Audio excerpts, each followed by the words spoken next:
Welcome to the Carl B. Phillips Show, hosted by gospel music industry veteran, recording artist, songwriter, producer, radio announcer, and actor, Carl B. Phillips. Join Carl as he talks with gospel recording artists, producers, songwriters, pastors, and other creatives about music, ministry, and life. Get ready for another great conversation on the Carl B. Phillips Show. This week's guest on the Carl B. Phillips Show, band director, gospel recording artist, and songwriter, Dr. James L. Patterson. Welcome to the Carl B. Phillips Show. I am Carl B. Phillips, Uncle Carl. Today's guest is an Orangeburg, South Carolina native. He's the band director of Kingstree High School in Kingstree, South Carolina. He's an international gospel artist who has toured Europe. He has a doctoral degree in sacred music. He's a gospel recording artist and songwriter. Please help me welcome my family, Dr. James L. Patterson. What's up, Dr. Patterson? What's up, Doc? How are you? Carl B. Phillips. you know, we family, man. So We're gonna drop the doctor. I'm just gonna call you James because you like a brother to me. That's it. Don't you ain't gonna say all that. I don't know. So as I told you, I'm going to ask two random questions. Yes. First random question. What is your favorite way to spend a weekend? Oh my gosh. You know, this is funny because a lot of people think I'm just so, it's a lot to me. I'm sitting at the house and and looking at TV or scrolling on the social media or having my moments, just me. Yeah, I that's my favorite weekend. So Favorite. what kind of shows do you like watching on weekends? I like watching true crime. Y'all don't judge me, thanks. I like, of course, I like funny stuff. I like I don't know. I like funny stuff. I like true crime. I watch a lot of true crime, y'all. So it's funny you would say that. I just saw someone post recently an article about people that like watching true crime stories. They have a psychological problem. That's what I said. I'm guilty also. Give me the ID channel. Like Yes. Right now, I am watching all 9 seasons of Web of Lies. Yeah. And see no evil. I love it. So one thing that I've learned, if you're going to kill somebody, don't go to Walmart and don't go to Target. Don't, because they're going to get you on camera. Right. Don't go before and don't go after. Do not. They're going to get you on candid camera. You do. Yeah, I feel you on that. I'm like, maybe I need to stop watching all these murder I'm shows. telling you, I don't know. I try not to binge watch it, but Yeah, every now and again. I feel you on that. Growing up in South Carolina, what was your favorite thing to do after school? Initially as a child, and this is this is an exclusive. I literally, as a very younger child, I wanted to be a bus driver, and I used to. Oh God, I don't want these people to laugh at me. You ask the craziest questions. I used to get my mom's like bowls and stuff, and I would go out and do bus stops around my yard. Like I would drive and I would let the kids off and I would do stuff like that. Don't judge me. And then and then on the weekends, I would drive charter bus. And I had an imagination. See, that's what y'all don't know. The imagination was big because I felt like I was really driving these buses. Now, somebody might think I'm a little crazy. No, I had a vision. I really wanted to do this stuff.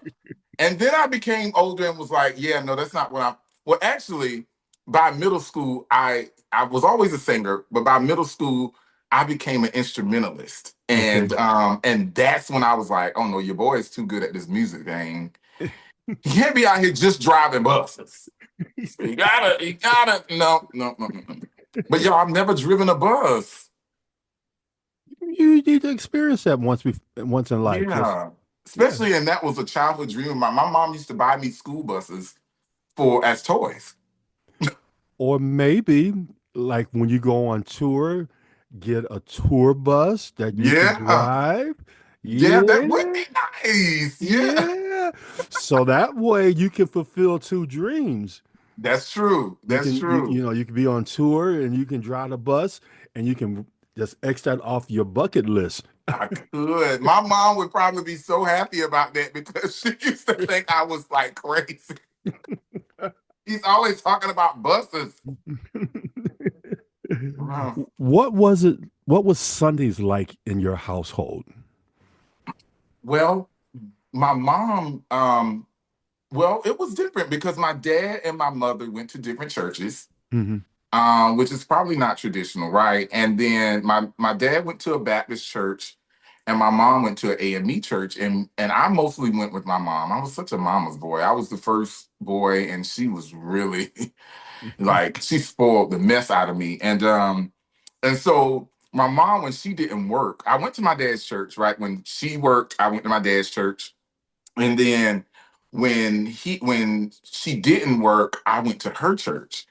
And Sundays we would get up, go to the service, and I one of the best memories I have is when we would pull up in the car. You could Hmm. hear the church. I mean, we didn't always come directly on time, but you would hear the church. You would hear the choir singing, and I mean, they would be singing down in there. I'm telling you. And I would pull up and I would go, my God, these people are really in here singing. Like the lead singers were some of the best people that Hmm. never got the recognition that they should have, right? Right. And then some of us are not for that, right? We're just for the church, right? So they were singing so good, and I would go. I was so young, I didn't understand it. I would be like, well, who are they singing to? Like, because they are really singing. Who are they singing about? Of course, I started getting older and I, got in the word. I started listening to the pastor and the preacher. Hmm. And I said, oh, that's who they singing about. Dang, he must be really good. That's how I really felt. You know what I'm saying? I mean, I'm serious. It was the music that connected the dots for me because I was just like, okay, they talking about this man. I didn't know the man at first. I knew the music. Right. And then I started saying, well, who they singing about? Oh, that man. Oh, he must be good, And then it came as I got older. I was like, okay, yeah, this is of course, James. You can't act like that no more. You know about this man. You got to really say, and I built a relationship with him, and I grew from that. But church was one of the best experiences I had ever had. It was an outlet for me. I was able to express myself as a singer. I Hmm. was young, and I would sing on the senior choir. They had me Wow. singing on like every choir. Then I ended up becoming like the director of the senior choir. And I was like, I'm not even a senior, but it was like, you're good at it. Go do it. And I said, okay. So you've talked a little bit about getting in school, learning music at the church, getting into music. At what point did you fall in love with music? you know, I'll say this. When I was very young, my mom, and this was in the church, of course, I was in the church, but I actually I realized singing was something that made me really I don't know if this is when I fell in love, but this is when I really, and then I'll get to when I think I really fell in love. But initially, I was sitting in the course room with Dr. Rosemary Griffin. She was my primary school music teacher, and my Mm. sisters were older than me, so they were in course rehearsal after school. Well, my mom used to say, I'm not going to make two trips to come pick y'all up, so you need to just sit up in there and wait. And then I'll pick all y'all up when your sisters get from chorus practice. Well, Dr. Rosemary Griffin was not having that. She was like, "You're gonna sing. I don't care if Mm. I don't care if you're 3 or 4 years old. You're gonna get up in here and sing." She had me singing. I was the smallest one in there. And I remember a Christmas cantata. She gave me a solo. I was there with my white shirt on, my gold cummerbund, and my gold bow tie. And I remember that day she was playing, she pointed at me to do my solo. And I remember how the people responded. And of course, Again, I'm not, this is not a spiritual moment, but I remember them responding and I'm going, that felt really, really good. Like the love that they gave me. And I was like Mm, 4. And I remember that moment, right? And that church is like around the corner from where I grew up. I mean, where my mom currently lives. And so every time I pass that church, I go, oh wow, that was a moment, like in time. So that was a moment when I said, yeah, I like this. And then when I became in middle school and I started understanding chordal structures and harmonies and stuff like that, I was like, I really like this thing. And then I was playing trombone. I was like number 7 in the state of South Carolina on the trombone. And mhm. I was just like, yeah, I really, really like this music thing. Yeah. Was that your reason for pursuing music as a career? Yes. Yes. I remember going, now I'm gonna tell you this. So I became a teacher because I thought I wasn't a good enough musician. Mhm. And I hate to say that sometimes because people will be like, "That's why you went into teaching. That's horrible," you know. But no, I did initially but then I didn't realize once I became a teacher that you had to be the best to teach the best. Like Mhm. that, those kids will make you the best because they'll be doing stuff and you have to help them get to the certain level. And that's when I realized because I had a student, Joshua Rogers, who won BET, the first male winner, was my course student. I was his high school course teacher. Wow. And I realized then even that even though this young man could do all of this, he was stretching me. Like we would do vocal rehearsals. I mean, well, lessons after school and different things. And I was like, wait, I have to be good because I have to go through over these runs with him, these lyrical content and different things like that. And so I didn't know that becoming a teacher even made me even better. But yeah, I did. I wanted to do music because I loved music, and I became a teacher, number one, because I didn't think I was good enough to as a singer and a musician, and secondly, because I wanted to help others. I was like, this is a way for me to give back, Mhm. and I love it. You know, you bring up a good point because it's important that we reach to the next generation and pour into that next generation and mentor that next generation. Why do you find at this point in your life that that mentorship is important? It's so important. I remember what my music teachers did for me. I remember what music did for me, and the people who mentored me in that did for me. And after 16 years of being a music teacher, I know what it's done for others. I had a student that was currently on this season of American Idol. Wow. I have had students that have been on The Voice, on Sunday Best. I have a couple of students who are now celebrities bigger than me. And I think it's so important that you implant things into people, you know, that even you didn't have. You know what I'm saying? I want them to be better. Like I remember one of my students saying, "I'm going to be this," and I was thinking, I wish I had that kind of spirit because I was thinking, oh baby, I ain't good enough to do this. But they came in with the confidence, and the confidence in what you have is something so important. Like if I had that and God gave it to me, right? But I was so in the flesh, right? And thinking like, oh no, maybe not my voice don't sound like everybody else's, you know, but that was more a reason for me to do it because God gave you something special. And that's what I tell my students. God gave you something unique, something special. You have to invest in that, you have to nurture that, and you have to give that back to the people because people need to hear different things.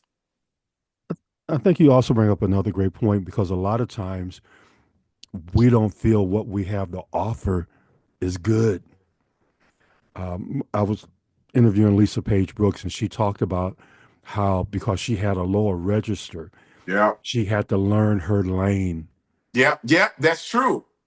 That's true. And you have to, and I have a similar story to that, of course, but she's a female and she has a lower voice, and she had to find out what works for her. That's what I had to do for me because not only do I have my voice is actually lower than I actually sing a lot, you know, Mm. because actually a baritone bass, but I would hear on the radio, I wouldn't hear that unless Right. in the R&B where we hear Barry White, different things like. But I didn't hear that in gospel. Like everybody was up here, singing. The men were singing. I was like, well, good Lord. And then when I decided to come and start singing, people were doing all of these runs and all of it. And I was like, I don't have that. Like, I can practice it, but that's not me. So I had to find what James is. And I always told people after that, I was like, I'm just going to give you what God gave me. And this is James. I don't know what else to give you. And when you become comfortable in that and you become confident in what God gave you, that's when doors start to open. I definitely agree with you on that because even for myself as an artist, I had to find my voice. Yeah. Because like you said, I'm from Detroit where you got the Clark sisters, you got the Yeah. Winans, you got Fred Hammond, you got Marvin Sapp. These are Yeah. all people I grew up around. I know how to lead Sunday night praise service. Yeah. Right. Right. Right. I can lead a choir song. I can, but I had to learn to be comfortable with my voice. How do Yes. you teach that to somebody? How to be comfortable with who they are? Teaching them to the importance about knowing who they are. Hmm. Because a lot of times people try to be everybody but them. We can be inspired by people, but we can't be another carbon copy. A Right. copy is never as good as the original. And so I try to lead by example because I know that I'm different. I dress different. I act different. I sing different. People be like, well, who you get your influence by how you dress? Me. Like I don't have anybody that I look at and go, that's how I want to dress. No, I just put stuff on. I be like, oh, this look good. This hot. Wearing this. And it starts there, just authentically loving what God gave you, the vision that God gave you. You can look out to other people and look at different people, but you can't get stuck on it. Oh, I'm gonna sing it just like when I get somebody else song. I don't know, it don't be sounding like them. Because I'm gonna put a little bit of yeah, yeah, yeah, yeah. I'm gonna put a little bit of that in there because that's me. I'm a jazzy person, I'm gonna give you that. Yeah, yeah, yeah, yeah, yeah. I'm gonna give you that. That's what you're gonna get. And so I tell my students, be whatever that is that you have. I don't ever try to change them. I Hmm. just try to perfect that, whatever they have, and try to make them comfortable. That was kind of leading to my next question about comfortable. Now, for me as a choir director, one thing that I've learned, you can have people with great talent, but you have to make them feel comfortable. Yes. Talk about how you make someone feel comfortable. Just having them, having conversations. Mm, A lot of times we can't get people to be comfortable because they don't even want to. If they're not even comfortable to share, right. um, or if they're not even comfortable to even feel like you even care to know them. It's hard for them to be comfortable initially. So you get them comfortable with you, they'll begin to be comfortable with themselves. Now, outside of that, they'll learn as they grow to be even more comfortable in the world. If you're going to be a person in somebody's life and you know that you're that type of person that God sent you to be that guy or that girl or that woman or that man, you are assigned to help these people relax, be yourself, be comfortable. Because if you're not able to actually authentically show them that they're able to be comfortable, they're going to be shy. They're not going to be comfortable singing. A lot of times, I used to get students all the time that would be like, oh, and not me can sing down. Hmm. Okay. But you cannot get them to do. They were just so nervous, so scared, so insecure. You have to build the confidence in them by understanding who they are and then build from there. It sort of reminds me of the scene in Sister Act 2 when they're up singing "Oh Happy Day," na na na na na na, right in the Uh-huh. middle of the song. She built that confidence Yes. in the young man, and then he just blew him away. He just went forward. He went forward. People are comfortable with people who they know that genuinely feel like they have the best interest for them. And Another thing I've learned as a choir director, you have to care about the choir members as people. And like you said, once they Build relationships. you be a relationship, once they see that you care about them as a person, then they're willing to give more, or you believe in them when they don't even Right. believe in themselves. And that's what was for me. I remember being even as a musician. I remember, well, let's say with my trombone, and even my singing. Like my mama would say, "Boy, go out there and do. You sound good." And I would think like, "Girl, I sound a mess." But she would just continue to let me know that, and I knew she was coming from a loving place. So I knew, okay, maybe I should keep trying with my trombone. My sister, shout out to Audrey Patterson. She's a principal now, school principal, but she was my drum major in high school in band.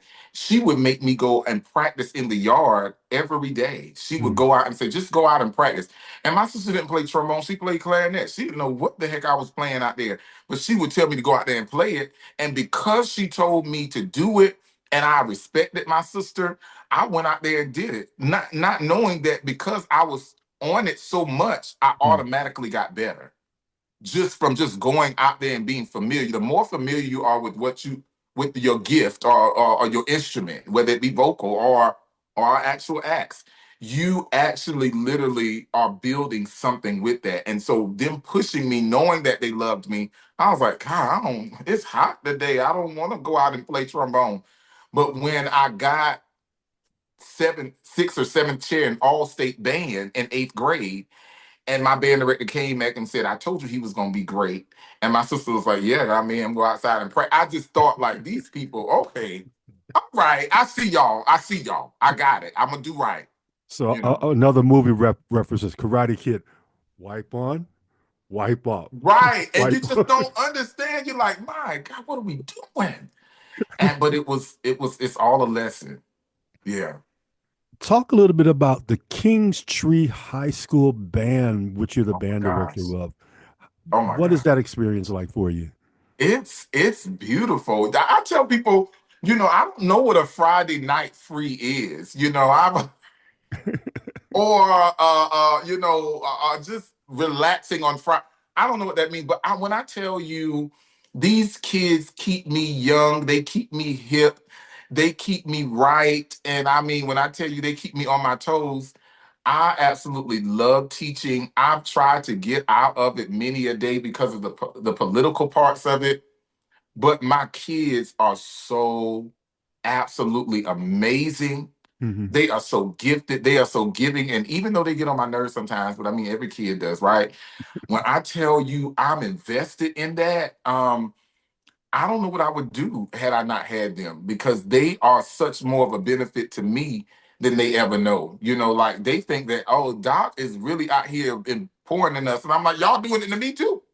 Because, I mean, I'm just saying because those kids they work so hard. We are year round. We're a year round program. Hmm. Unlike most teachers, my contract is a 240 day contract. Normal teachers are 190, but I teach 240 days out of the year.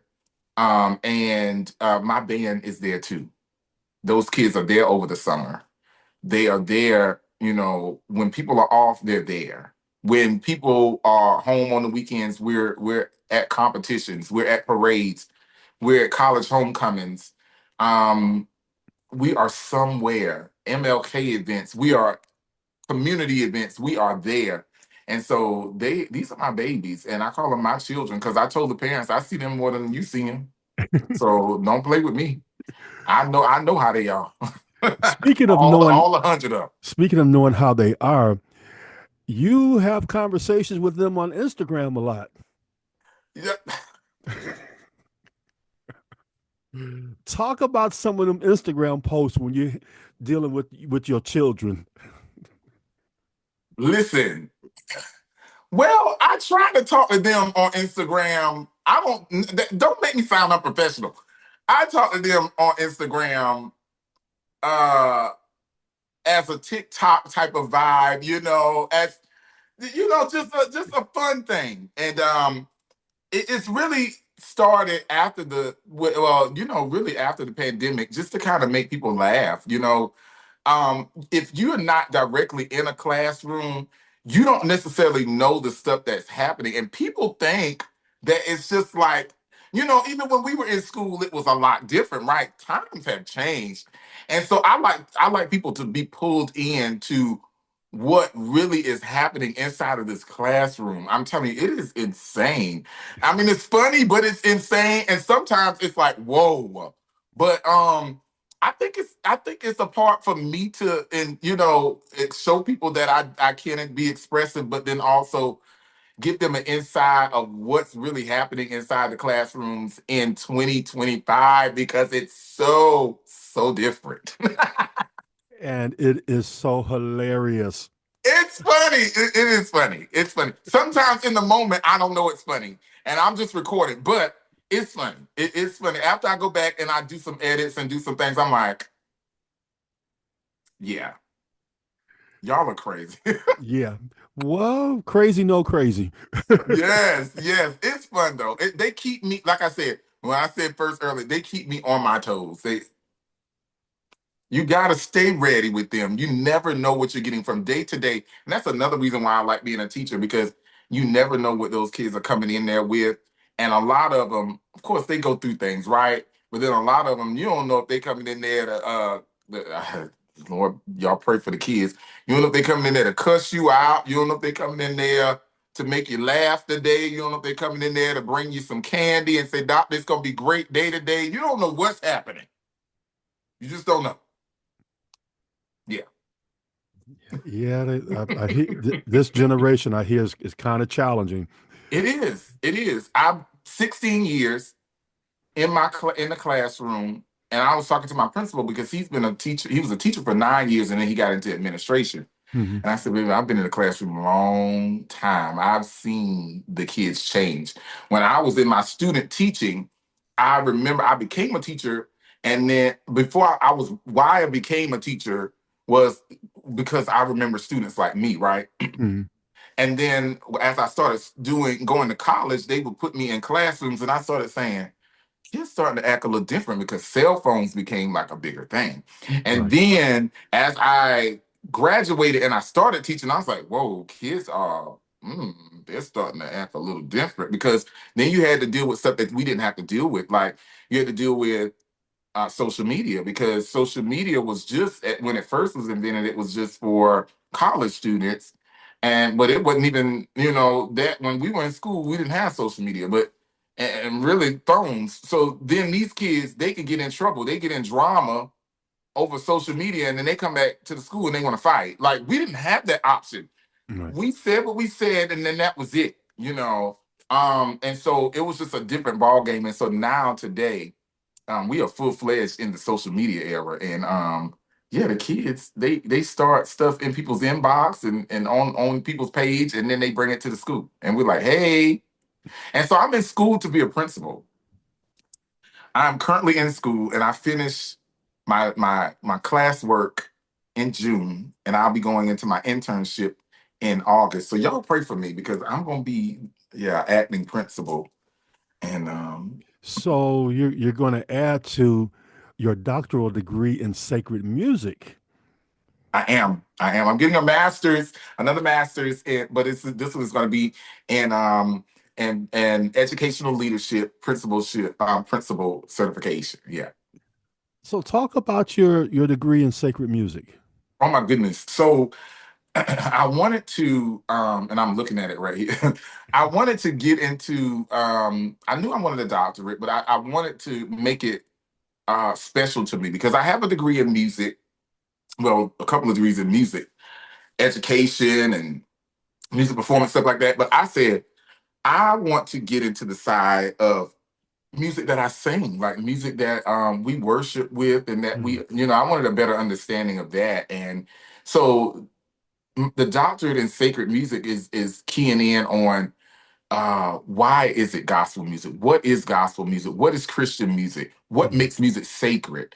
Um, because music, to me, gospel music is and I've always thought it's such a variation. It's so many different Right. kinds. You got hip hop. Gospel music is not the style, it's the message. So that's what sacred music is talking about. What makes it sacred? Because back in the day, sacred music was a certain way. It was, even before our time, like as we studied back, when they were doing the Mormon and the Catholic stuff, it was a certain type of sound. But Right. as we've evolved into, and that's what my degree, as we evolved into now, it's not a style, it's the message. And so that's what that is. Yeah. With your degree, you've also had an opportunity to tour Europe on a Yeah. 2 to 3 week gospel music tour. What have been some of the highlights of touring Europe?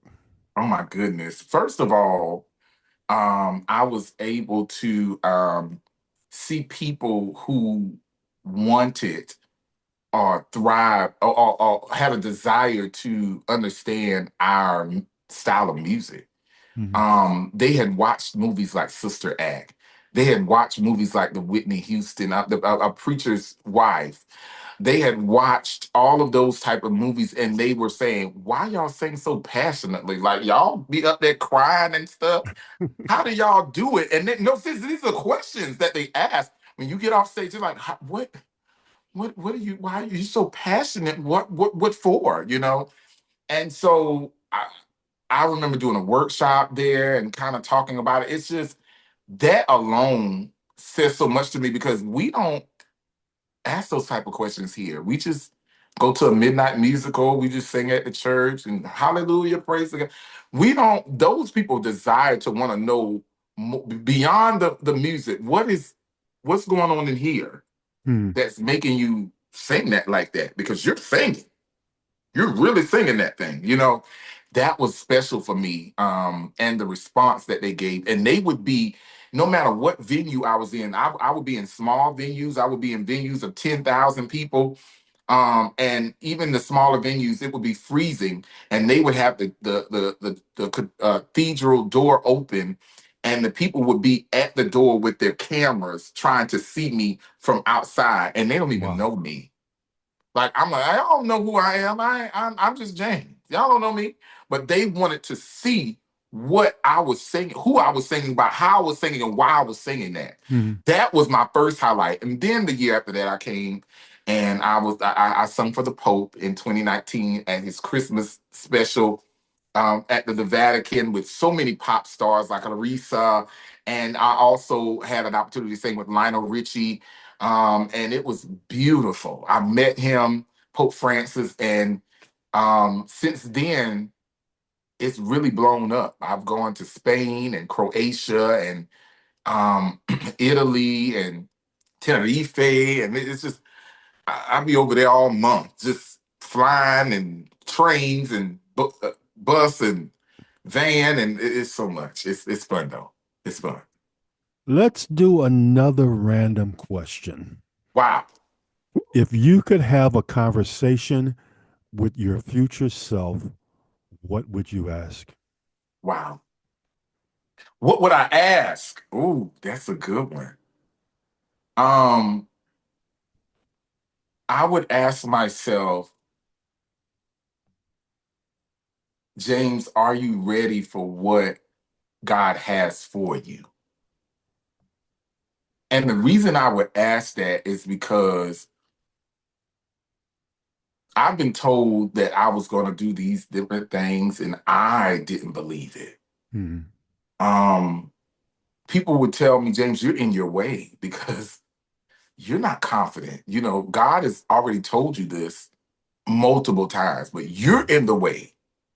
You have to move.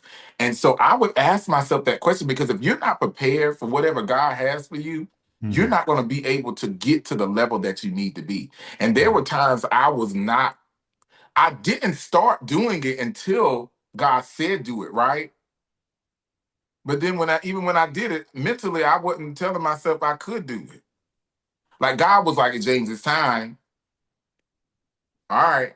So then I went and was like, yeah, but I don't really want people to know my name like that. I don't really care about getting on these stages. I don't want to sing all over the world. Like I just want to sing.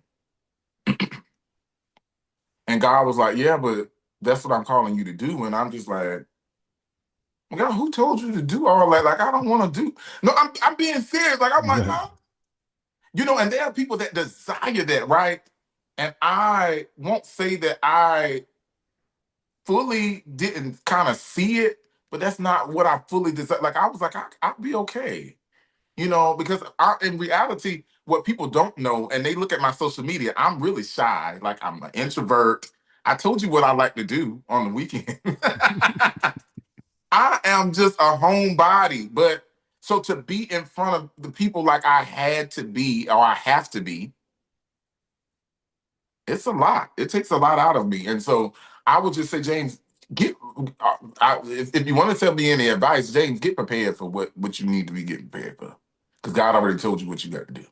You talk about being an introvert. I'm an introvert also, Oh, and understanding the need to recharge. yes, it's so important. I tell people that all the time, and they don't understand. They always want you to do something, and I let people know I have to have my time because if I don't, I will not be able to give you what you love. Yeah. You love my personality. You love my energy. You love what I give to you. Even my students, I say, if I can't get in this house and recharge, there's gonna be you're gonna be like, now what's wrong with you today? Hmm. I didn't get to recharge. But I think You know. another side of it, as introverts, people become comfortable when they see you out and about, but they don't take the time to get to know who you are at home. Yeah. Well, now that is the truth. And you know, I've learned because my following has grown dramatically, not as far as some of these other people, right?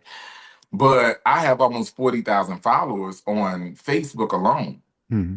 And on one of the pages, and just even with people coming up to me, they'll be like, "Oh, James, oh," and just so they're like this big, you know, and I'm going, Who are you? Step back. You in my yeah, space. I'm trying to like, relax because they don't know. Like they didn't take time, like they're not and I that's why I've started doing podcasts and I started doing things like, you're doing because I wanted people, and it's only me on it, but I did it because I've done shows where I've highlighted others and all that stuff, but I still gave the energy. So I showcased myself to give people some insight on me and what I am, because a lot of times they didn't take time to understand who I am at home, but then I didn't even give them an opportunity to know what I was, who I am at home. Well, again, as introverts, one of the things they talk about is that we have a small circle of friends that we trust. Absolutely. Yep. Very small circle, Very small. you know. Very. And you, I think I was one study I was doing. They talked about how, depending on the situation, you'll become a person for that situation, for that job, for that church event. But the real you, let me go home and watch TV. I'm telling, and these people are think you are authentically that person all the time. And I thank God for my friends who know better though. Like they will say, like, "Oh, James, turn it up." And when they get to the house, like there are times when I have people, my friends will even come over and we don't even be talking in here. They just come and sit down because don't come talking to me. I don't want to talk. I've been talking all day. I'm a teacher. I don't feel like talk. You do what you got to do. I love to talk though. That's the thing. But when I need to recharge, because I'm an introvert, when I Yeah. need to recharge, I don't need to be talking. I'm giving this because I gotta give this. This is what I do. This is what God called me to do. This is who I am. And so I'm gonna give you that. But authentically, when it's time for me to rest, that don't necessarily mean sleep. Yeah. And I need my time. And, and I'm going to go here with you too, because even in trying to build relationships, it seems as if people want to be in a relationship with who they see. Yeah, that's the hard part too. Maybe that's why I'm single. Because I don't know what they think. Because it's not the James the host and James the artist and James the teacher and James the fashion and TikTok guy don't know what that is, but I'm not that. I'm just that's why I started a show I had that was called Just James. And I was trying to let everybody know what that meant, but they still was just like, oh, that's James. No, no, it's just James. Like, take out the dot, the James, and the L, and just it's James. And I wanted them to understand that it's just me. Like, it's not a lot to me. It looks like it's a lot, but I'm just really kind of like to the surface. I just got jobs to do, like there's stuff. Yeah. I got stuff that I know I got to do. And then you want to find someone who understands. Yeah. And this, I think, is complicated sometimes. The person has to understand when you're turned on, not to be intimidated, and when you're turned off, not to wonder why you're not turned on. That's so good because what you would get is you would have somebody that when you said to intimidate, that's so good because intimidation when sometimes they'll say, "Well, God, it's so big, the personality is so big," and I've had people who are like, "Oh, so many people know you. That's a lot. That's intimidating." And then, but when I'm here and I'm down and I'm turned down, it's like, wait, what's going on? Like, is everything okay? Like, I want to spend time. Can we talk? But no, No, I don't want to not right talk right now. now. Not right now. Not right now. I need a moment. I gotta have a moment, And please. I'm not mad at you. No, not mad at all. Not I'm mad not at all. upset, but just give me I, a moment I'm about to be upset because because you can give me my moment. come on. I went Yeah. through that with my ex-wife because I was Yeah. in sales and I Oh would talk to wow. 80 customers a day. Yeah. And as soon as I walked in the house, she would start talking. Oh And I had to tell her, give me a minute to recoup. yeah. I need a second. And I told people I talk for a living. Like, and that maybe that's one of the reasons why I'm not doing radio. Pray for me. But I was talking at school. I was talking on the radio. I had a show on the CW network. I was doing like I just was. It was a lot of talking. Yeah. It was a lot of talk. I was tired of. You get tired of hearing yourself talk. I said, "Well, everything I do is talking. It's just talk." Golly. Yeah, I had to take a break. That's why I had to take a break. 2011, you faced some health challenges, which Yes. almost cost you your life. You dealt with obesity and diabetes. How were you able to overcome those challenges? Oh my goodness. You know, also in 2011, when that happened to me, and what was crazy was I was a new teacher. Mhm. I had just started teaching, so I didn't understand balance. I had just gotten out of college. I told you kids was acting. I was like, wait a minute, like why are kids acting like this? I'm not used to it. Put your cell phones up? It was just a lot going on, and I didn't understand how to navigate life fully because that was my first official like real job. Like I worked Mhm. at JC Penney, I worked at little store. This is a career, I'm in the school. I have to be professional. They don't give you training on this is how you must act outside of the school. And, I was young, so I still wanted to go. Don't judge me. I still want to go out and do little things, and I didn't understand, that things had to be a certain way. Well, I was in school and I remember telling some students to shut up and I was yelling and I had gotten written up. And my choir had to sing my my choir. And Josh was on this choir, Joshua Rogers. My Mhm. choir had to sing for a live recording, and I was suspended on that day. And I was like, Wow. "Well, who's gonna teach them? Like, who gonna direct it?" I could not come on campus, so I had to meet them at the church that we were doing the recording. So we did. I met them at the church, and then I had to. I was going to drive back home. I drove to Orangeburg, which is my hometown, which is not where I was teaching, and that was probably about an hour and 32 hours away. Mhm. I don't even remember how I got home to my Wow. mom's house, but when I got there, I remember her asking me, "Why are you here?" And I was like, "I don't know." Mhm. she immediately took me to the doctor, and she knew because my dad had just had like a diabetic stroke, and diabetes is in my family. So I Mm. had gained a lot of weight and I was stressed from the job. So she took me to the emergency room and my blood sugar was 800. Oh my goodness. I didn't understand what that meant at the time because I wasn't a diabetic. I mean, I wasn't a diabetic. So I knew my dad was a diabetic. My mom was a diabetic. My sister was a diabetic, but they didn't school me on anything. So I was just kind of like, I don't know what that means. Um, they start explaining to me, like, what is this? Like, your organs can be affected. But they were telling me, look, nothing is wrong. Like, we checked all your organs, nothing is wrong. So this is an opportunity for you to fix it. You need to go to your primary physician. You need to change your life. I was like, oh God, that's a lot to say. I went to my primary physician, and you want to be transparent with what that man said. That man said, you either gonna get your life together or I need to go ahead and get my black suit together because we're gonna be at your funeral. Wow. I remember swallowing just like I just did, and I was like, I ain't never heard nobody talk to me like that in my life, and it sounds very serious.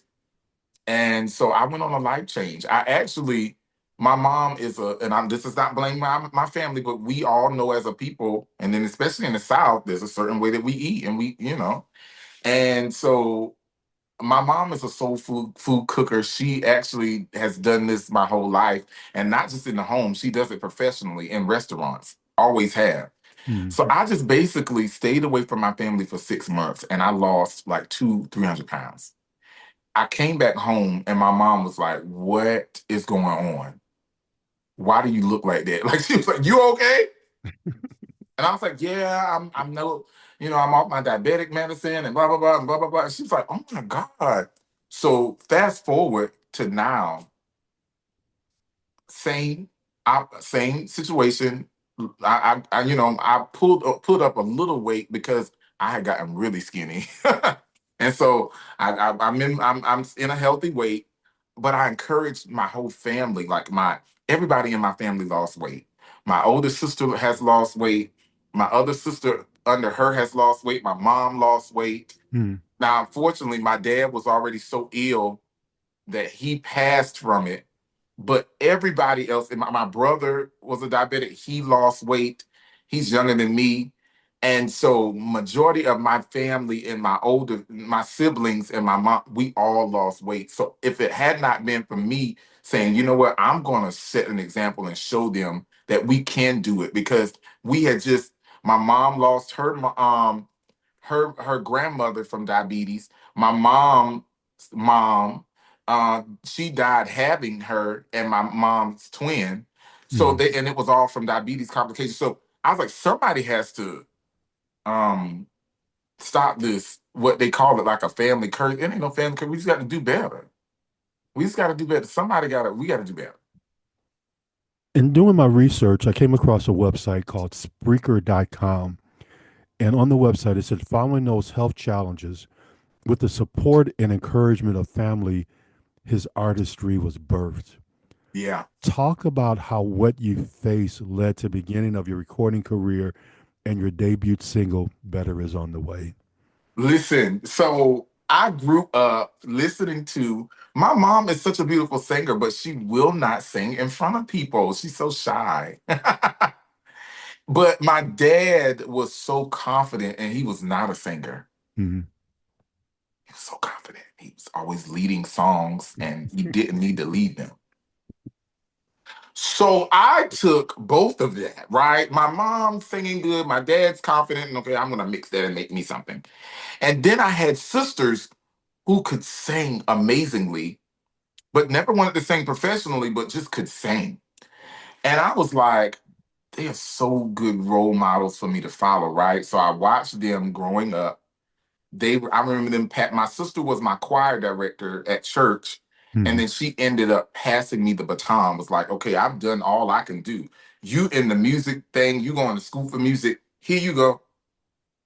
And everybody doesn't want to do that. Like everybody doesn't yield to give somebody an opportunity. Right. you know, and because they're so stuck, I'm just being honest, but for her to do that for me is what gave me a push. I started doing choir workshops, and I did that. And then I'm gonna tell you what really pushed me. My student and his confidence, Joshua Rogers, was in my class. I asked him what he want to be, and he said, I want to be a gospel artist. And I was like, and what else? Like, what's your plan B? And he was like, nothing. And I was thinking, like, James, where's your confidence, man? He won in 2012. And I sat down for a while. My mom was like, James, I've watched you help so many people. Um, when is it going to be your time? And I was like, well, when God tell me, because I don't feel like he told me I ain't good enough for that. And 2014, I signed up for a competition, actually the same competition Josh signed up for. But it wasn't Sunday Best. It was Black Expo South. That was the first competition he had done. And I signed up for that. I ended up winning. Wow. And I opened up for Ricky Dillard. I sung background for Ricky, and I won a studio time for the local radio station there in Charleston, which I later ended up working for. But anyway, so one studio time, and I was able to record my first debut single at that moment, and my whole family was there. It was a big moment for me. And that was how I started. And I wanted to, my song was Better Is on the Way. And that was a declaration for me because I wanted to say, I'm just starting, and I know life ain't always been easy. I had dealt with health issues, and my father was sick, but I was like, better is on the way. Yeah. So you've also released the singles Move, Serve God Till I Die, and Certainly Lord. Yeah. What has your indie artist journey through the gospel music industry been like? Oh my gosh. It has, what they say, life ain't been no crystal stair. I'm telling you, I have I've had some experiences, and I won't say they've all been good or they all been bad. I've had some amazing experiences. I've had, opportunities to accept a Stellar Award. I've had opportunities to win multiple Rhythm of Gospel awards, and I've done red carpet on the Dove Awards, and I've, had an award-winning radio show, and I've been the event coordinator for the largest gospel fest in South Carolina, and I've just really done God has really allowed me to do some really cool stuff. Mhm. But I've also had some moments where people were like, "Oh, that boy can't sing," why he out here? Who is that? He doing too much. Why he always posting? Um, I've had those moments. I've been in rooms where people knew who I was and act like they didn't. Wow. But I feel like people expect the industry to be something different because we are, the We're Christian gospel music. industry, but it's a business. Unfortunately, I mean it's the truth. And so we can't forget that part. I've encouraged people to know that when you get into this, you got to know there's different sides of this thing, but you got to be true to whatever God gave you. Right. And as long as you know your place, what you came to do, and how you're supposed to do it, and when you're supposed to do it, you can't control everything around you, but you can control what you have going on, and that's the best we can do. And but I won't change any of it because it's made me who I am. I've become a whole lot better. I've learned how to build relationships with people. Like we've known each other for years, right? I used to Right. play your music on my platform in rotation. And now you come back and you've done this for me, it's a full circle thing, and I've learned that you just gotta take it one step at a time. And when if you're doing it for the reasons that God called you to do it, even when you get tired, and even if you take a break, it'll always be there. I think a lot of artists, a lot of people, when they get into the business side of it, they don't understand how important it is to build relationships So important. So, because so you important. never know when that relationship will come up. You'll never know Carl, I when didn't know you're you was gonna be doing all this. But when you hit me, when I got that music, I put it on the James Patterson morning show. right, You know, I just you never know. You you never know. never You know. don't do. First of all, you don't intentionally do anything for looking for anything, right? Right. Because you'll always be hurt for that, right? And God knows, I told somebody the other day, I said, I knew Carl. I knew him for years. I used to play his music. That doesn't mean he has to give me an opportunity to be on his platform. He don't have to do anything, but I'm beyond grateful because relationships are so important to me. You can't just talk to people when you need something. You got to talk to Right. them. Just, hey, how your kids? How's everybody? How life? You So just something I, check. I, I tell artists sometimes just say hi on social media. Hey, how you doing? How's everything? Yeah. James, that's a hot song. You know, or like your post. Uh, Share it. Yeah. Something simple. You just never know where that. I've walked into rooms and people be like, "Man, I've been following you on social media." Let me tell you, that's another way I've gotten started. And I don't tell too many people about this. I was sharing stuff on social media and creating a branding on social media before it was popular. Hmm. I'll be very transparent. I was and I don't hate to say this, but I was one of the first people doing it. And that's why I told you people were saying to me, like, he doing too much. I remember record labels would tell me, he's doing too much. I'm a fast forward. I told God, I was like, I want to go to the Stellars. I want to see where I want to be. Hmm. I went to the Stellars. I was on the top. This is when it was first on, and I mean, this is the first time it was in Vegas. Now, granted, I know y'all gonna say, well, you ain't been there before that. No, I wasn't able to. Okay, I'm just saying. Okay, I know it was in Nashville and Atlanta. I know. So I went to Vegas, got there, and I was in the rafters, Carl. I mean, I was like, I could barely see. They were saying, when Jesus said yes, nobody can. I'm like, I can't even see Beyonce. Where's she at? But after the Stella Awards, when they open up, they just open up. So I went to go coming down all those steps, and I get down to the bottom row, and you know how they have security, like people working the event. Hmm. The guy was like, James Patterson. I said, yeah. He was like, oh yeah, you need to be down here. And I'm thinking, like, who is that? I'm like, this is a true story. I'm telling you. I'm like, Wow. who is that? How does he know me? This was this is always seems like a dream to me, but I promise you it's true because my friend was with me.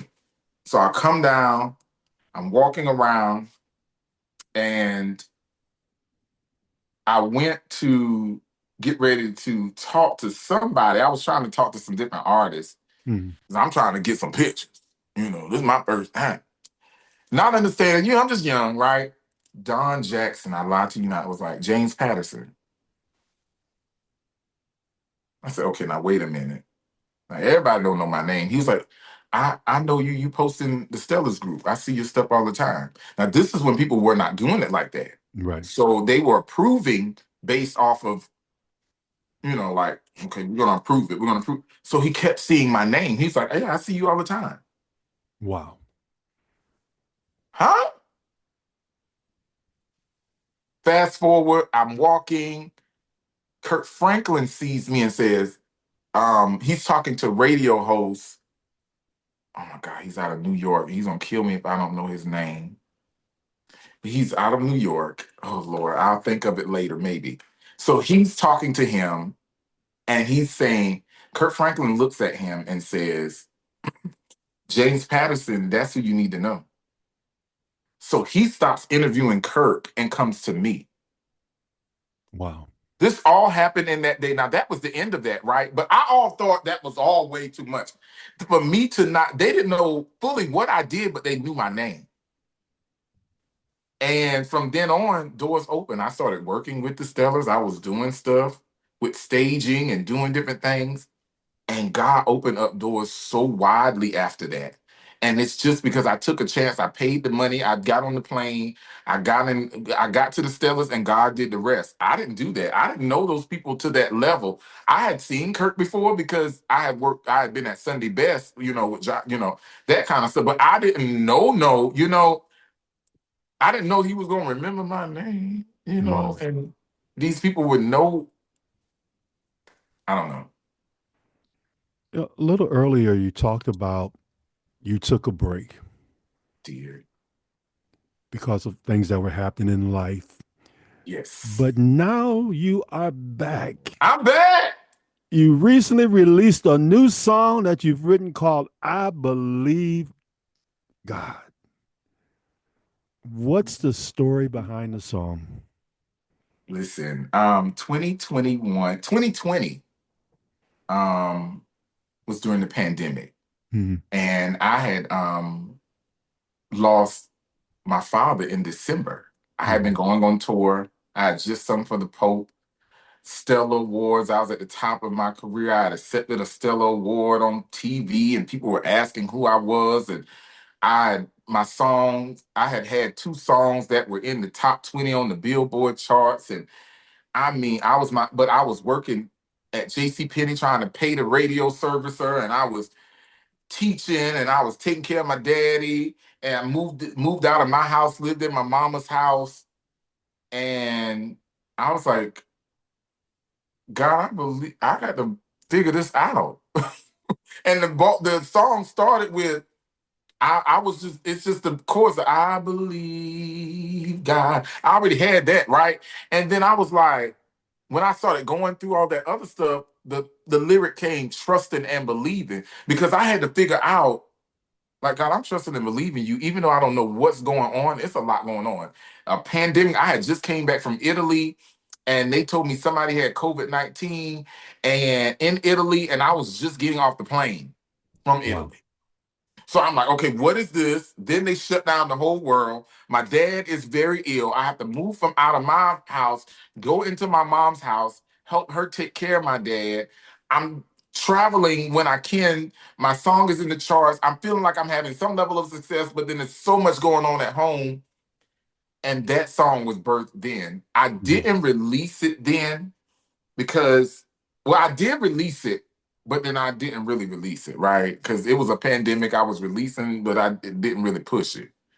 I came back with this song now because, number one, I never gave up. I Mhm. kept trusting, you know, and I want the world to understand that despite what it looks like, politics, uh, whatever situations you're going through, um, or what the world is saying, or what we Mhm. got going on with that. I want to say, trust and believe God's word. Trust and believe that God's going to have your back, that you're going to be okay.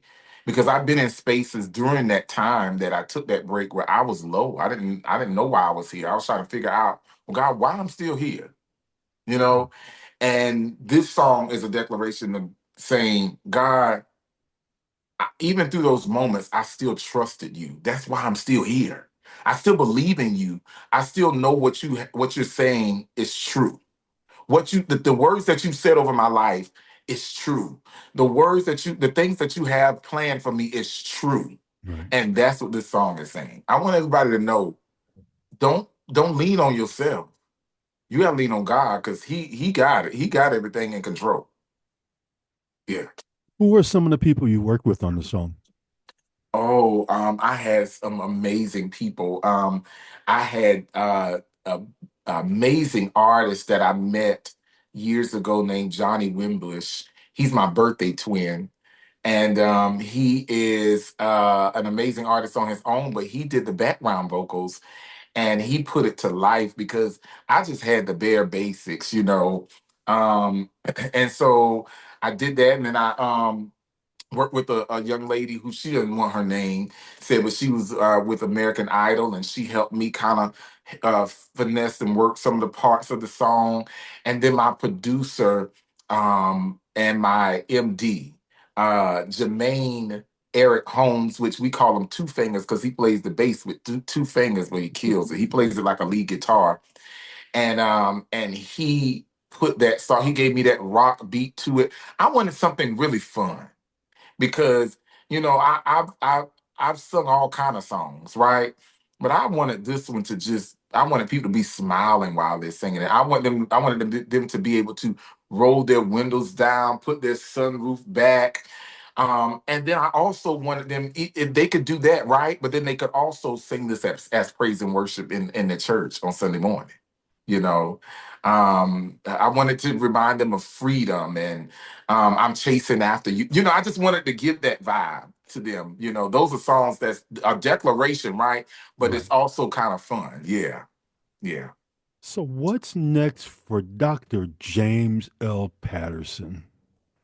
Well, I'm working on re-releasing my album. It was called The Book of James, and I wanna re-release it, and I'm doing some work on it. And I'm going on tour. I'm going on a radio tour and a actual tour in the States. I always tour overseas, but I am going to go on a tour in the States, and exclusively, it's gonna be the God tour, Okay. and I'm really excited about it. I have some artists that are going to be featured on that tour with me. It's just not me. And I'm really, really excited about it. I'm about to work on this song. I told you in private, but I can't say it on live. But but I'm really excited about that because that's going to be a part of the tour. And there's whatever God has next. And I'm about to be a principal one day, y'all, because I'm finishing school soon. And um, I'm just excited about life. Life is looking really good. Yeah. Okay. You Yeah. believe in Yeah. God and it's I, looking good. I'm trusting and believing in what's the future looking like. It's looking good. Oh, I'm about to write a Yeah. song. I believe God and it's looking good. Come I'm gonna, on. I'm gonna have to write that song. Whoa, wait a minute. You got the I believe God, and maybe I'll write it's looking good, and we can do a remix together. Listen, let's do it. Let's do it. I have to pull you on this tour. I don't cut up. Ah. I have to get you. We have to come to your house. Yeah. How can people reach you? How can they follow you on social media? And how can they get your music?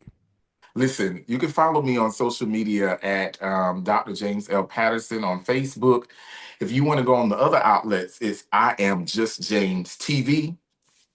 I don't mind y'all. It's just James, but it's TV because I be having my little shows too.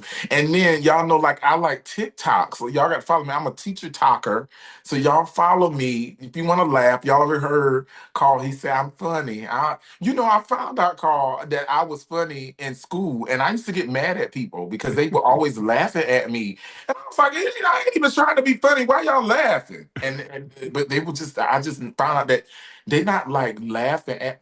They are laughing at me, but it's just because of the way I act. I can't help that. So I just got over it, and then so here y'all get it. And so my students, they're funny. I'm funny. We just all funny, and so y'all just need to go check it out. TikTok is I Am Just James TV, and everywhere. Instagram, my music is everywhere. I have a new music video out it's been a week or two out, and I shot it in Myrtle Beach. And it's really fun. You go check it out, and you can book me at iamjamespatterson.com or jamespattersonbooking@gmail.com. If y'all just show me some love out there. Show me some love. Before we wrap up, you kind of talked about it a little bit, but speak to someone on how believing in God can help them overcome obstacles in life. Mm. A lot of times, and I know this from experience because in those few years that I was down, and even before then, I've had some dark moments, and I Mhm. think in the church sometimes we like to steer away from that. We like to say, "Oh no, how you gonna feel like you dark when the Lord God got you?" We forget how human we are. But I want you to understand that it's okay to have moments, but don't stay there. Know that God is the creator of you, and you are created a king and a queen. We're gonna have moments. Our lives are individually a key. You know, your key, Carl, is not like my key. Your Mm. key, my key can't open up your front door at your house, and vice versa. And so, with that key, if we pull out a key, we'll see that a key has ridges. It has ups and downs. Okay, Mm. that's life. Life, you're going to have those ups and downs. But if you realize when you stick your specific key that's made just for you in your door, it's Right. going to open that door up. And when you open Wow. that door, you won't have room enough to receive what's inside of that, because you genuinely lived through your life. You believed in God and you lived the life that God told you to live. And that key will open up that door. Now I hear another song. God gonna give you a key that's gonna open the door. Come on. God gonna give you a key that will only open the door that's been made just for you. Just for you. It's your key. It's your key, and the song gonna be in your key. Oh, I Man, love it. I have enjoyed this conversation, hanging out I'm with my sorry. friend. Listen, y'all, go support my brother, my fam. Get his new single, I Believe God. Check him out on TikTok, Instagram. Get his music. You can tell he's hilarious. He is hilarious. So I always close by saying this: remember to work like you don't need the money, love like you've never been hurt, and dance like no one's watching you, and keep believing in God. God bless you. The Carl B. Phillips Show is produced by Carl B. Phillips for Prove Me Productions. For more information about Carl B. Phillips, visit carlbphillips.com. Subscribe to The Carl B. Phillips Show on YouTube or your favorite podcast outlet.